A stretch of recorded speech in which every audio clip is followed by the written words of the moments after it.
Welcome to the November Citizens Climate Lobby call. My name is Mark Reynolds. I'm a member of the Citizens Climate Lobby board, and I'll be hosting today's call. If you're new to Citizens Climate Lobby, maybe you're a member of the chapters that started since last month's call, or maybe you're just a new member of an existing chapter. I want to just share a tiny bit about Citizens Climate Lobby before we get started.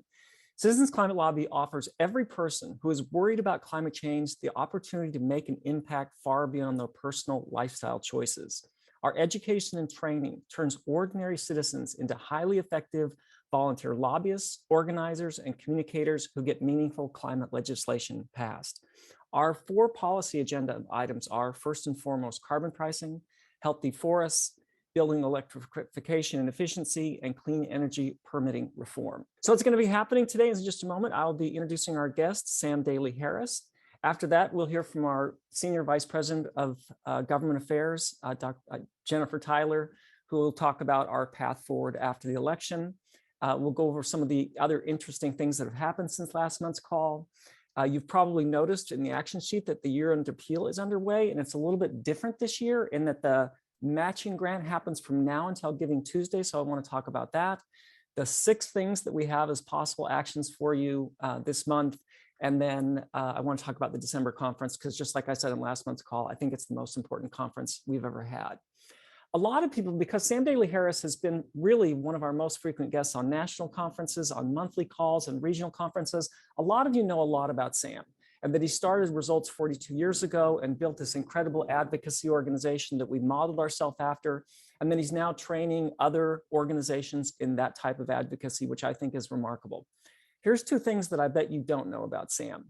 One is, in the first 18 months of Results, Sam did 5 21-city tours. So that's, for those of us who've done organizing and traveled around and make stuff like that happen, 5 21-city tours over an 18-month period, which I think is amazing.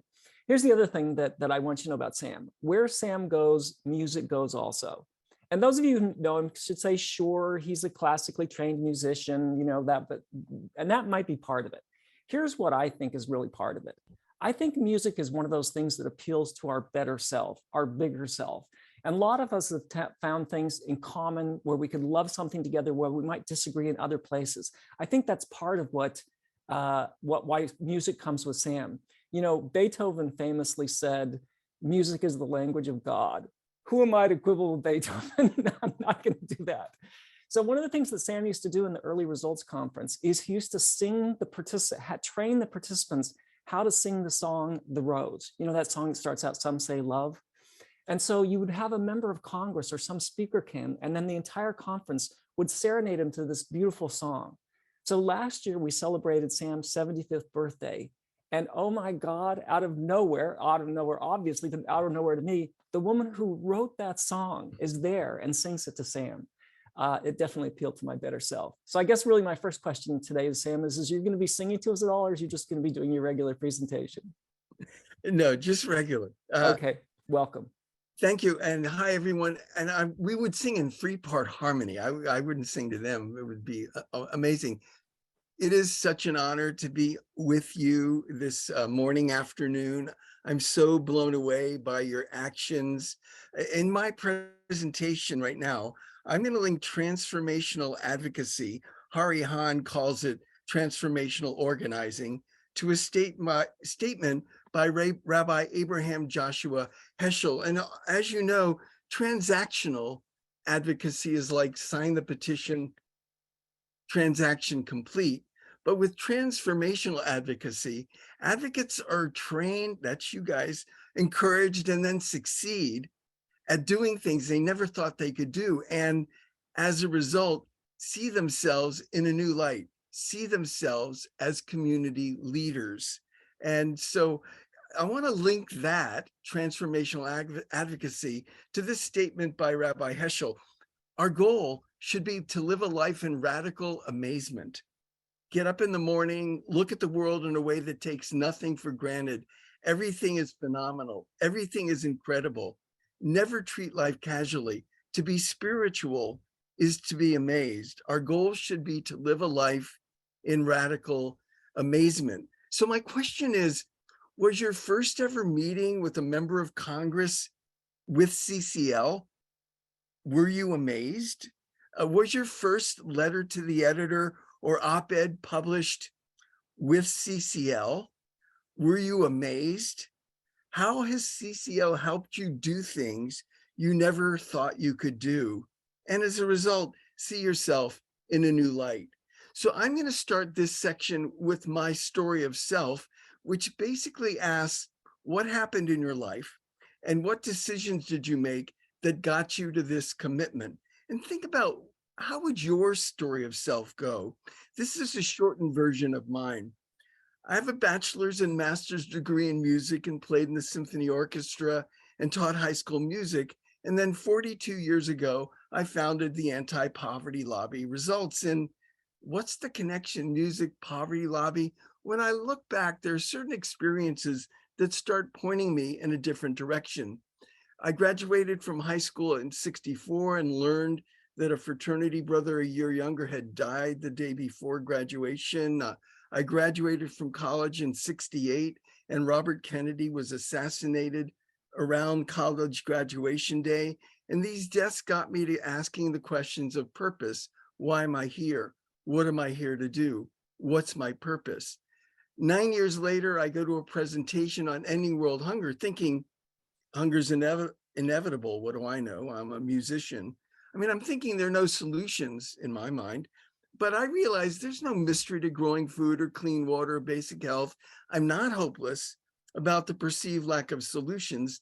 I'm hopeless about human nature, people. We'll just never get around to doing the things that can be done. There's one human nature I have control over, my own, and my questions. Why am I here? What am I here to do? So I get involved in a big way. This is the end of the story. In 1978 and 79, I speak to 7,000 high school students, classroom by classroom. And before I go into the first classroom, I read some statements from the National Academy of Sciences calling for the political will to end hunger. So I asked 7,000 students, what's the name of your member of Congress? I don't want to know if you wrote them or just the name. Out of 7,000 asked, fewer than 3% could answer correctly.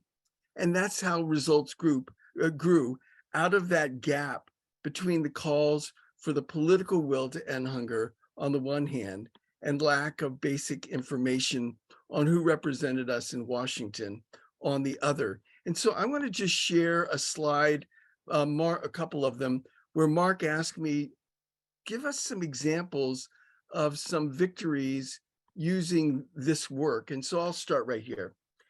In the early 80s, Results started lobbying on child survival. UNICEF, the UN Children's Fund, was reporting that 41,000 children around the world were dying every day from preventable things like measles coupled with malnutrition. Results lobbied every year for 38 years, other things too, but every year on this for sure. And the latest numbers from UNICEF are that 13,800 children are dying daily, scandalously high, but clearly going in the right direction. It's nearly a 66% decline in global child deaths, saving almost 10 million young lives a year compared to the early 80s. And here's some proof that Results played a key role. After Results volunteers generated 90 newspaper editorials supporting tripling the Child Survival Fund in '86, UNICEF Executive Director Jim Grant wrote in a handwritten note to Results, I thank you in my mind at least weekly, if not more often, for what you and your colleagues are accomplishing. But I thought I should do it at least once this year in writing.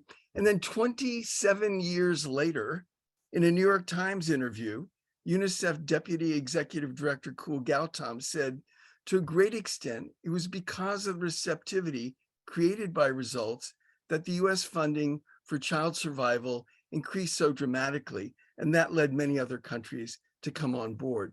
So that's advocacy that's left me amazed and grateful for my advocacy partners and Results. Now I'm going to shift to my amazement and gratitude for my advocacy partners and Citizens Climate Lobby. I'm going to work with two scenarios. One is engaging the disengaged, and the other is meeting with new members of Congress. This is my new favorite quote.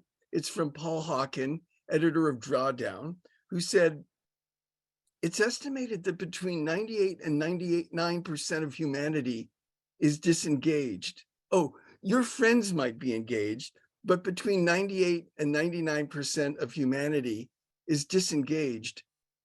From the Earth's point of view, there's no difference between a climate denier and someone who understands the problem, but actually doesn't do anything.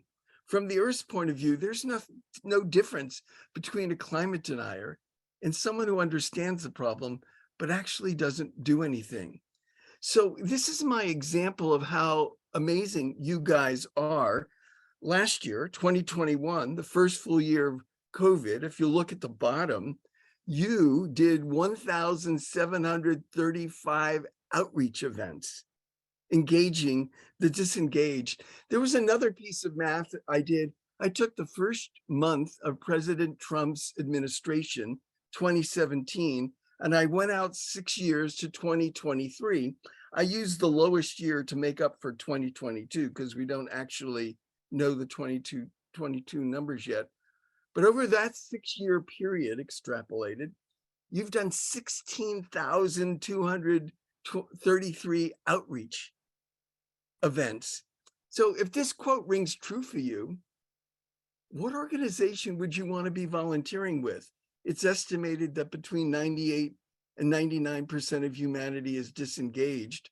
From the Earth's point of view, there's no difference between a climate denier and someone who understands the problem, but actually doesn't do anything. So here's another look at why working with CCL matters so much. That's meetings with members of Congress. In the last 6 years, there have been more than 340 new members of Congress. That's nearly 2/3 of Congress is new in the last 6 years. So let me give you a quick example. In 2017, there were 77 new members. 2019, there were 107 new members. 2021, 86. Now, we don't know about 2023 yet. It's not done yet. But so far, there are 73 new members of Congress. That's a total of 343 so far, or 64% of these last 6 years of the 535 in Congress, they are new. So if this is what CCL did last year, 2021, 1,353 meetings with Congress or their staff, and extrapolating out 6 years from President Trump's first month in office until the first month of 2023, you guys will have done 8,831 meetings. It's going to be 10,000 the year after that, meetings with members of Congress or their staff. So with nearly 2/3 of Congress new over the last 6 years, what organization would you want to be working with when it comes to all those new members of Congress? Our goal should be to live a life in radical amazement. Get up in the morning, see the world in a way that takes nothing for granted. Everything is phenomenal. Everything is incredible. Never treat life casually. To be spiritual is to be amazed. So I'm going to give you a couple of opportunities for engagement with me, and then one more favorite quote.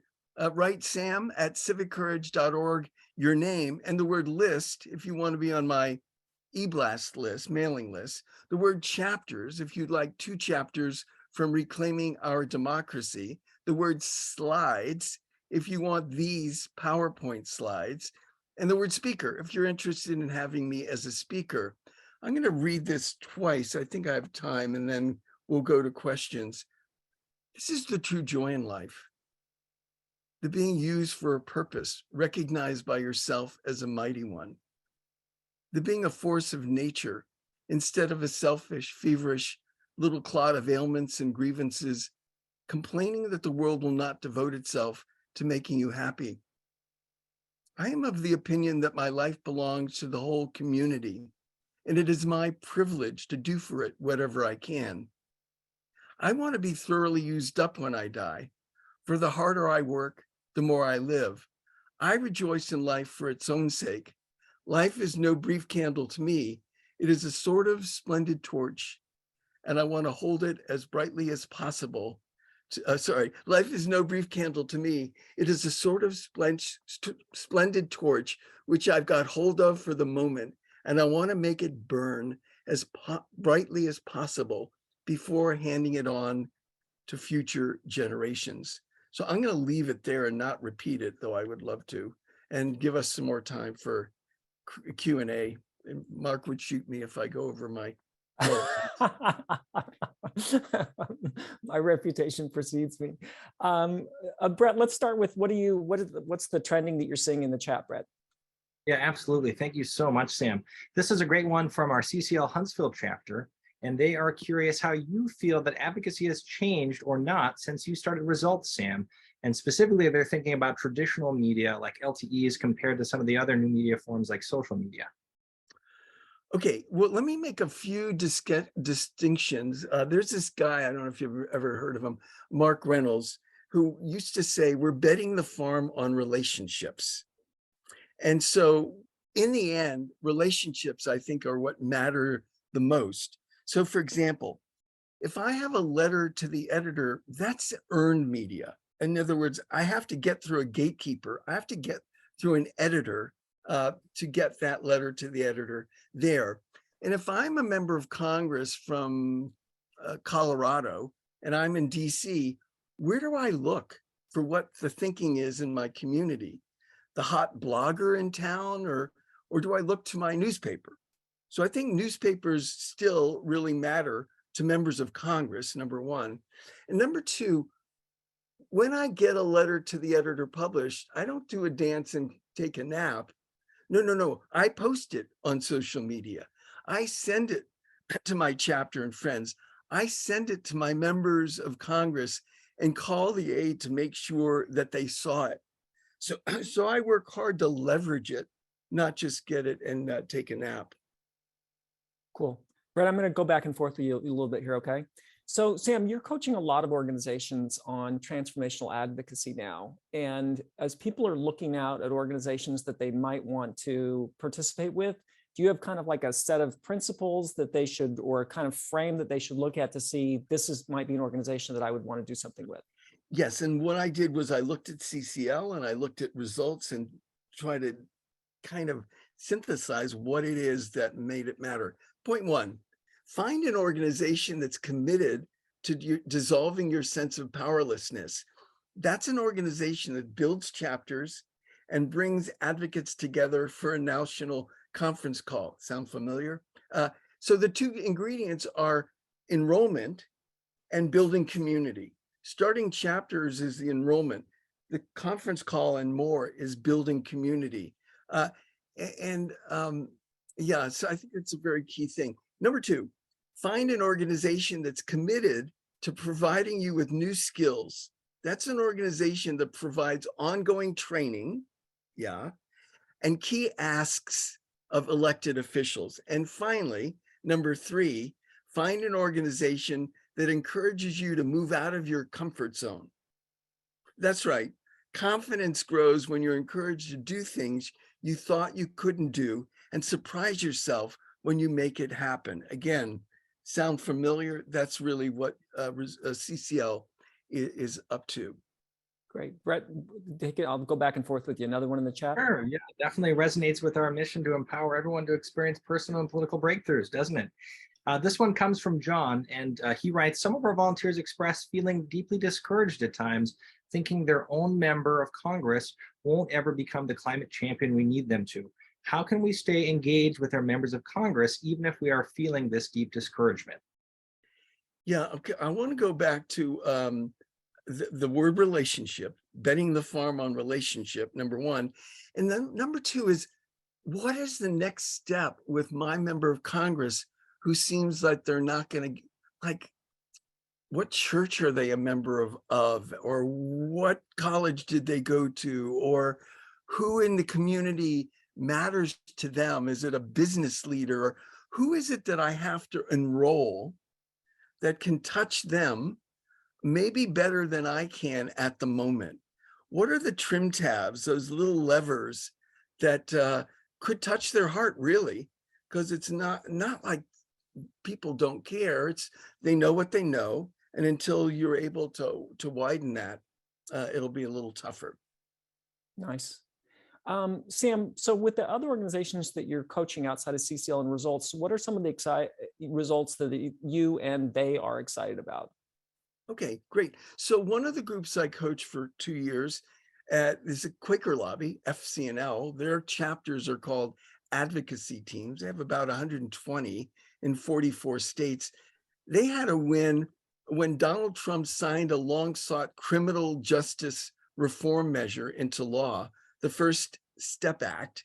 And so that was a big deal that allowed people to participate in evidence-based recidivism reduction programs and get credits for time they spent in those programs to reduce their sentences.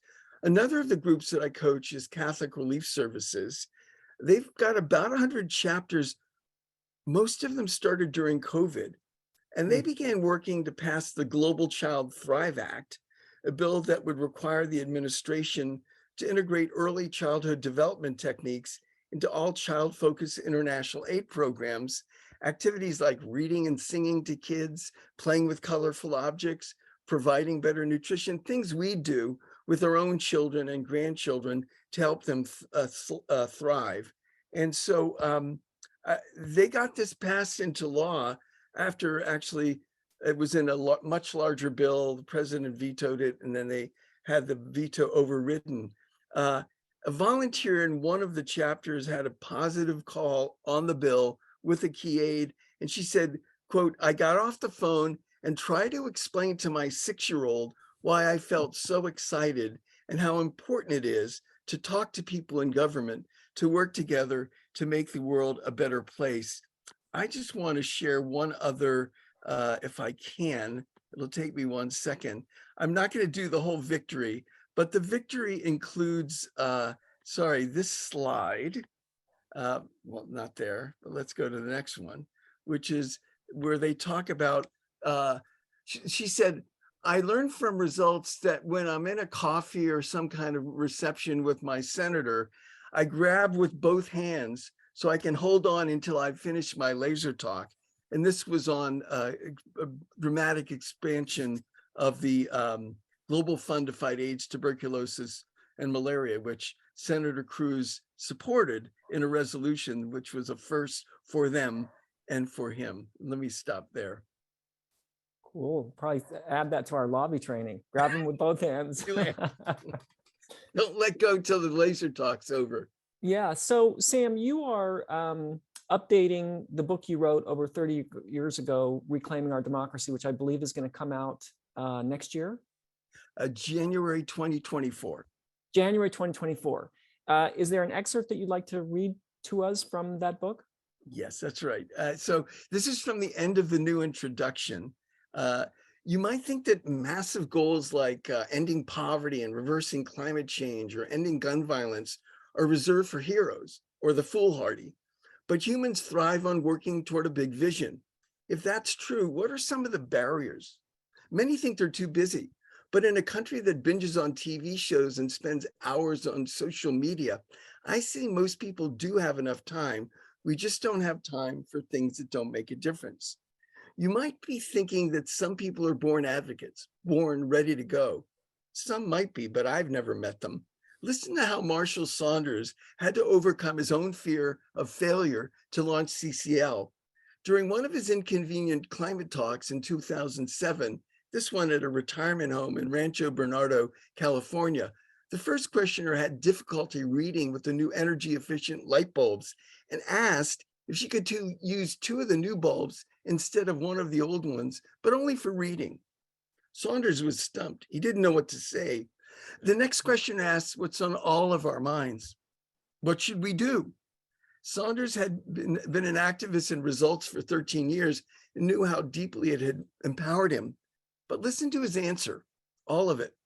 What's needed is a methodology of results, Saunders replied, but what's needed is thousands of ordinary people lobbying their members of Congress with one voice, one message, and lobbying in a relentless, unstoppable, yet friendly and respectful way.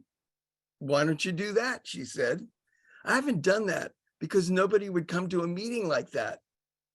You might have doubts about your ability to be a deep advocate. Listen again to founder of CCL weeks before it was launched.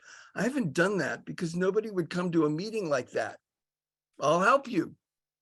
Feeling trapped, Saunders ignored his doubts and said, okay, let's do it. He started inviting people to an introductory meeting, but the initial response was lacking.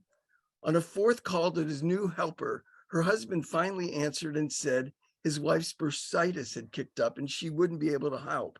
Saunders thought about canceling the meeting, but kept inviting anyway. 29 people showed up.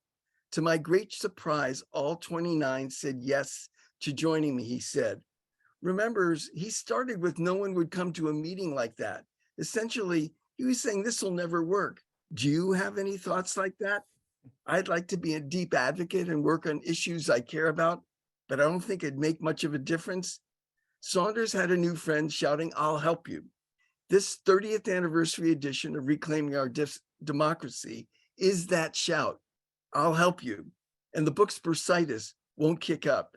In each chapter, we'll point to things you can pay special attention to, things that'll help in your journey.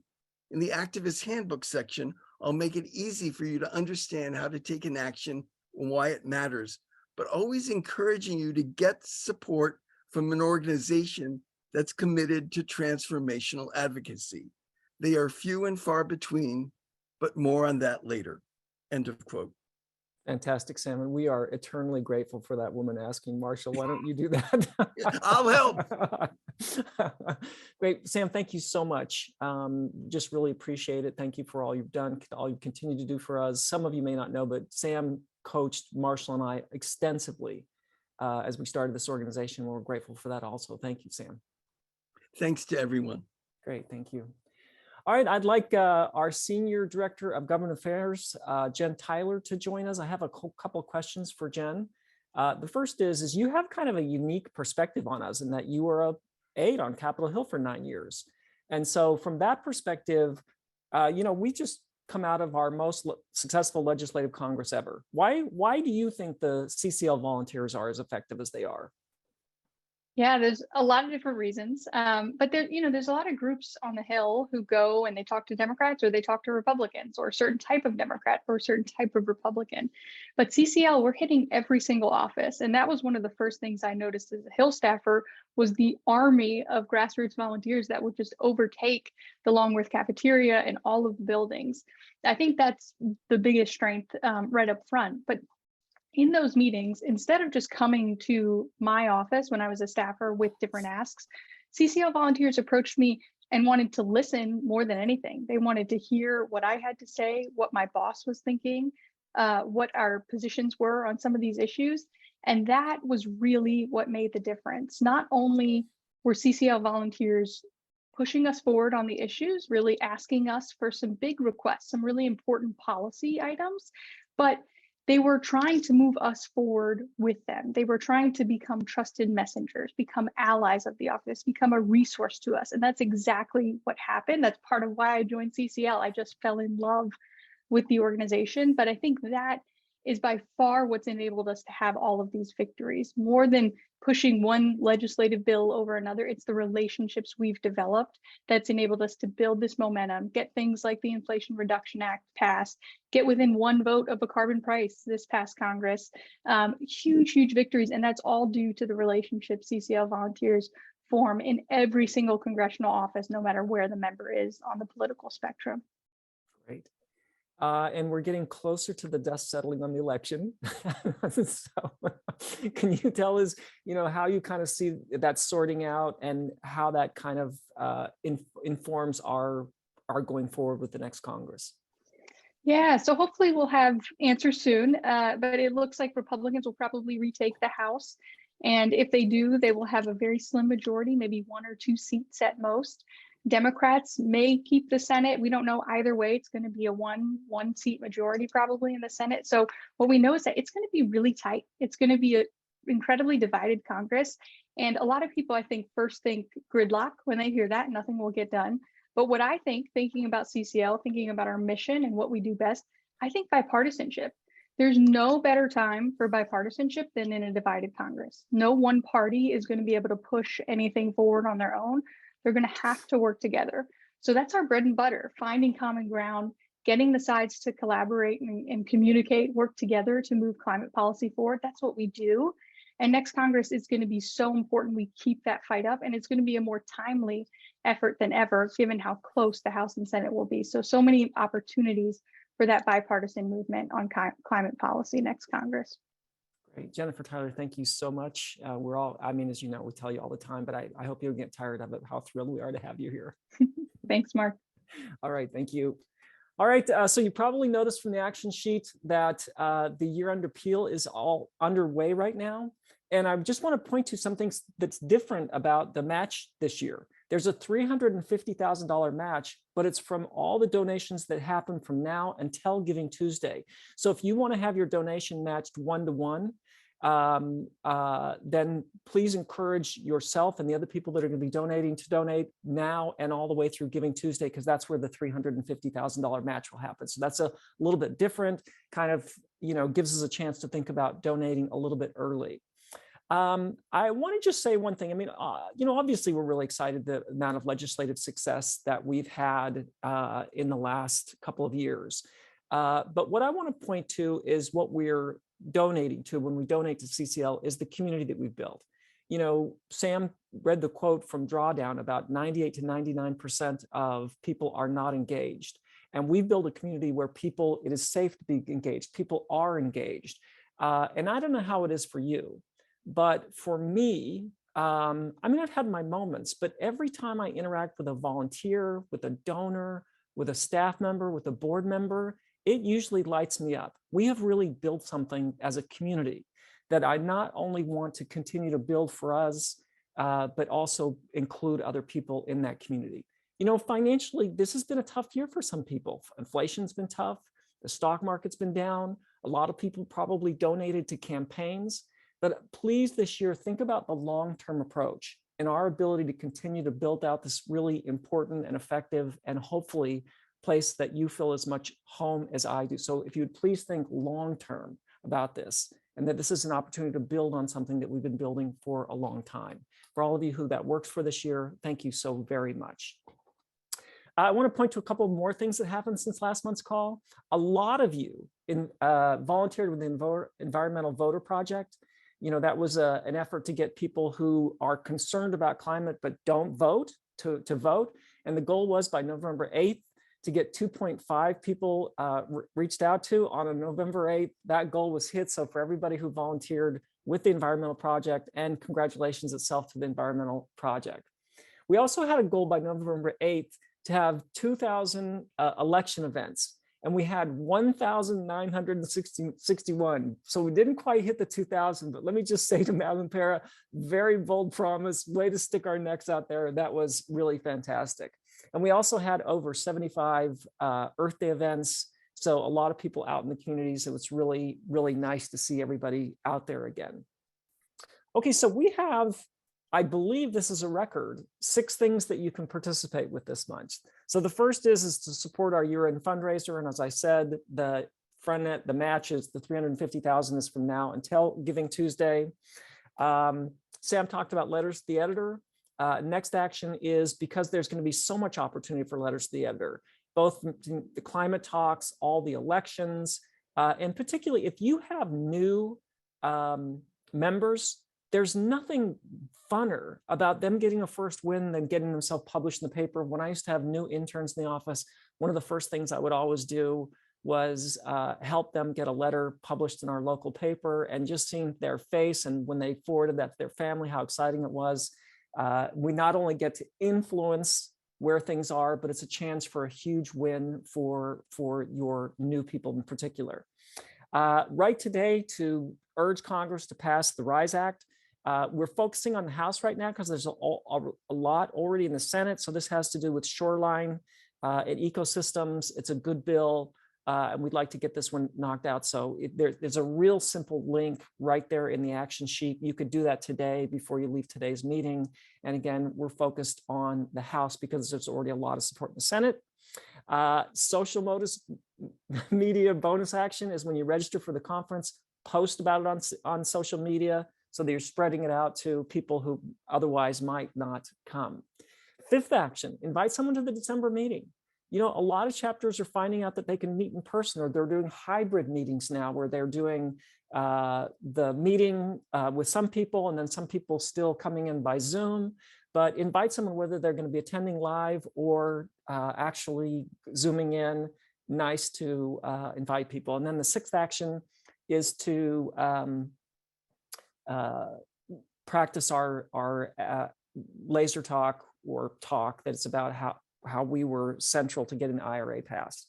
Okay, last thing I want to mention today is our December conference. I said last month, and I want to reiterate again today, that I think this is probably the most important conference we've had. We've been very consistent in our messaging over the last several months in that what we've been saying is we're going to focus a huge amount of this organization's effort on getting climate voters to the polls, getting them registered and getting them to the polls. And during the same time, we would be finalizing our policy agenda so that when the December conference comes, we can roll that out. And so those two things happened. And so what will happen is in the December conference will be the first time, December 3rd and 4th, where you will be able to get your hands completely around those four areas: carbon pricing, healthy forests, building electrification efficiency, and clean energy permitting reform. What I encourage you to do is have as many people as possible attend the conference. You might have some people who can attend the whole conference, but you might have some people who are particularly interested in healthy forests or clean energy permitting.